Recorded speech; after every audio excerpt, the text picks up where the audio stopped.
Welcome to the Theology Made podcast. I'm Jordan. In today's episode, we're going to look at how Christianity didn't conquer Rome. Rome converted. Have you heard this before? Christianity was a small, persecuted movement, then one day it got power, made a deal with the empire, and suddenly, almost overnight, it became Rome's official religion. The faith of martyrs became the faith of emperors. The religion of the poor became the religion of power, and somewhere along the way, Christianity lost its soul. Now, that's a tidy story. It can explain a lot of modern cynicism, and it gives us a convenient villain. But there's an issue with it. That story, well, it isn't true. Christianity didn't conquer Rome. Rome converted, and there's a big difference. Rome wasn't looking for a new god to add to their collection. Rome didn't need Christianity. Spiritually, Rome was doing just fine. The Roman world was saturated with gods. Temples filled the cities, household shrines filled the homes. They had festivals, sacrifices, omens, priesthood. Religion for them wasn't optional. It wasn't an add-on. It was a part of the infrastructure of culture. And religion really existed to secure favor, stability, and order. You honored the gods, so the crops grew, the borders held, and the empire endured. And Rome was honestly pretty tolerant. You could worship your gods, your ancestors, your local deities, even foreign gods, as long as they behaved. All Rome required was participation. Burn incense to the emperor, honor the civic rituals, don't destabilize the system. Christianity failed all three tests. So why did Christians look like a threat? It's because Christians didn't fit Rome's categories. And this was a legal, social, and religious problem. Rome understood religion as something you could see. That meant temples, statues, altars, processions, smoke rising from sacrifices. And Christianity didn't have any of that. There weren't images, no public shrines, no visible gods. And to Romanize, it wasn't just that this was an oddity. It was concerning. Religion in Rome was less about belief and more about participation. You honor the gods not because you love them or they love you, but because society depended on them. And Christians refused that system outright. They wouldn't offer sacrifices to Jupiter or Mars. They wouldn't sprinkle incense before the emperor's image. They wouldn't say the simple words, "Caesar is Lord." And in a world where politics, religion, and loyalty were fused together, refusing ritual wasn't about a private conscience, it was public defiance. And this is why Roman officials struggled to classify Christians at all. One governor, Pliny the Younger, wrote directly to the emperor asking what to do with them. His letter survives. He admits he can't find any real crimes, there's no treason, there's no violence, there's no illegal acts. What troubles him is that Christians meet on a fixed day before dawn. They sing hymns to Christ as to a god. They bind themselves by an oath, not to crime, but to moral behavior. And then they share a meal. And that's it. And yet, Pliny still executes those who refuse to renounce the faith. And Christians didn't just refuse individually, they formed communities. Christian gatherings crossed boundaries that Rome worked hard to maintain. Slave and free ate at the same table. Men and women prayed together. The poor were not pushed to the margins, but brought to the center. They called one another brother and sister. They ignored class, status, bloodline.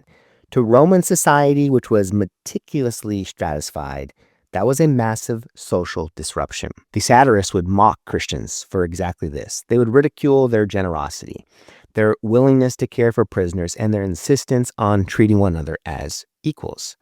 They thought it was foolish. However, it worked. Christian communities were tight, resilient, remarkably loyal. And then there were the rumors. Because Christians didn't worship visible gods, so they were labeled atheists. The reason is because they served one God. And they spoke of eating Christ's body and drinking his blood and were accused of cannibalism. Now, those accusations today sound a bit absurd, but at the time they were circulated widely. A Roman historian describes Christians as holding a hatred of the human race, not because they were violent, but because they refused to participate in shared civic rituals. To Rome, refusal was contempt, and Christians responded to these charges in writing. One of the earliest defenders of the faith, Justin Martyr, directly addressed accusations of cannibalism and immorality, explaining Christian worship in painstaking detail. Another, Tertullian, famously challenged Roman logic. He says, if the empire prospers, why blame Christians who refuse your gods? And if the empire suffers, why blame those who pray for its good? And Over time, Rome didn't see Christianity as weak, they saw it as being unclassifiable. Because it wasn't a philosophy you debated, but it also wasn't an ethnic cult you tolerated, and it wasn't a private spirituality you could ignore. It was a way of life, and it was reshaping loyalty, identity, and belonging. And that's why persecution wasn't constant, but it was persistent.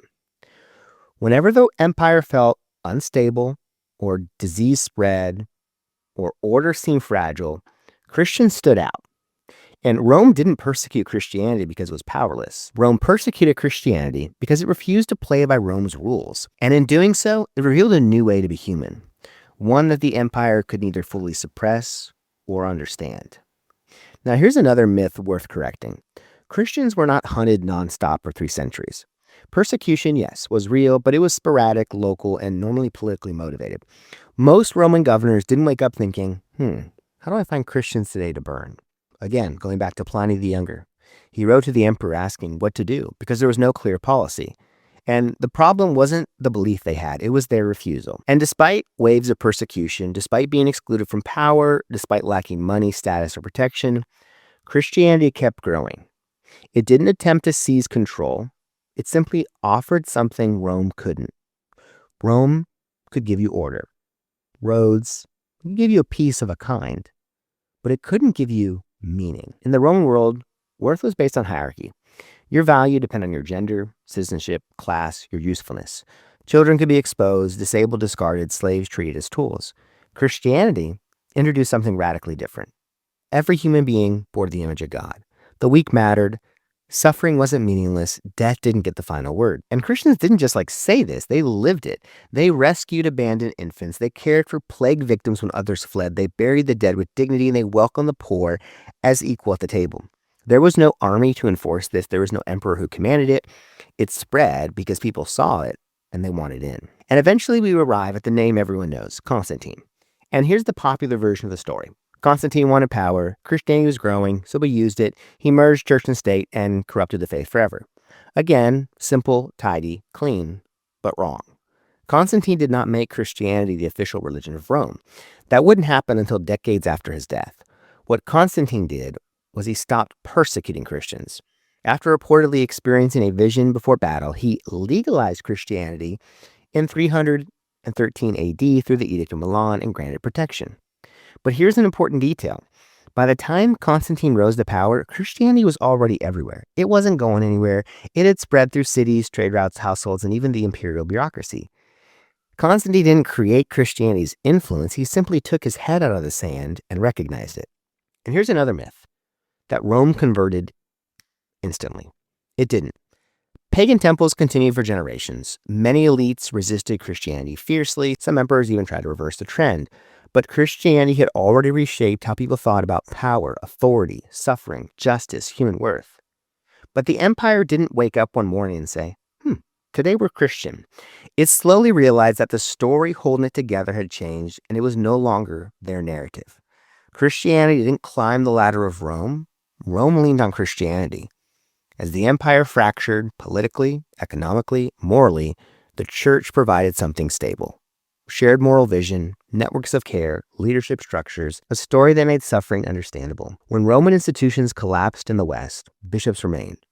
When cities fell apart, monasteries preserved learning. When emperors failed, pastors stayed.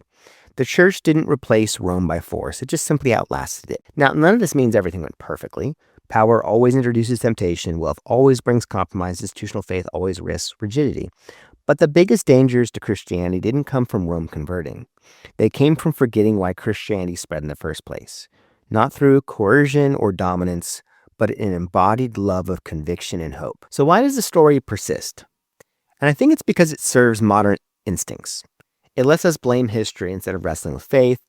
It turns Christianity into a political project instead of a lived one. And it reduces a complex transformation into conspiracies. But if Rome converted, not Christianity conquering, then I think the lesson changes. It means faith doesn't need control to endure. It means truth can spread without force, and the church is strongest when it's faithful, not fashionable. Rome didn't fall because Christianity took over.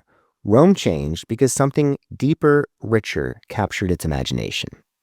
And the question history leaves us with isn't what happens when Christianity gains power. It's this: what happens when a way of life is so compelling that even empires eventually bow to it? Thanks for listening to the Theology Made podcast. If you enjoyed this episode, please like and subscribe on whatever platform you're listening on.